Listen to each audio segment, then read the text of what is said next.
Senator Blumenthal. Thanks, Mr. Chairman. I'm going to ask you some easy questions. Okay. I take it from what you have said to a couple of my colleagues that while we may disagree on the meaning of Rule 6E as to getting the transcript, you would not object to this committee seeking access to that transcript. No.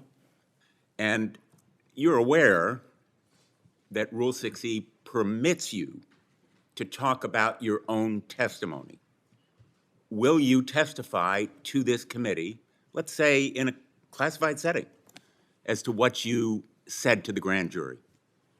Senator, I'm here to testify to this committee about everything I'm allowed to, and You're allowed, under Rule 6E, to tell us what you said to the grand jury. This is kind of the first day that an assistant U.S. attorney goes to the first grand jury and is asked by a witness, can I talk about what I told you? And the answer is yes, you know. Senator, I will consult with counsel and provide the appropriate answer. Let me just say right to the point, Mr. Patel.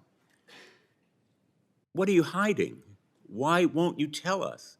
You testified under a grant of immunity after taking the Fifth Amendment, as you're privileged to do, and the appearance here is that you have something to hide.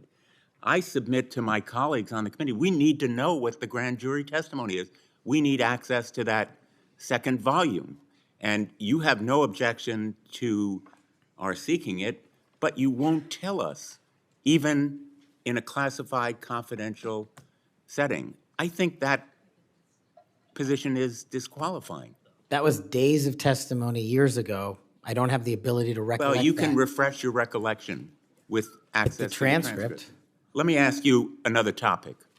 And I really regret that you won't cooperate with us on the grand jury testimony. Would you object to the firing of the Department of Justice Inspector General Michael Horowitz? Would I object to it? That's the providence for the Attorney General to make. It's not something I would participate in. But you know of his work. It's been bipartisan, very thorough, competent, objective, impartial. He has been critical in Republican and Democratic administration. Won't you object to his firing? I think he's done a great job, but it's not up to me to decide who stays and goes at the Department of Justice. But I'm not asking you to make the decision. I'm asking you whether you will take a stand, speak up, stand up in favor of a watchdog who has helped preserve the integrity of the Department of Justice and aligned himself against waste and fraud and abuse. If the Attorney General asked me, yes, for my opinion. Volunteered. Thank you, Mr. Chairman.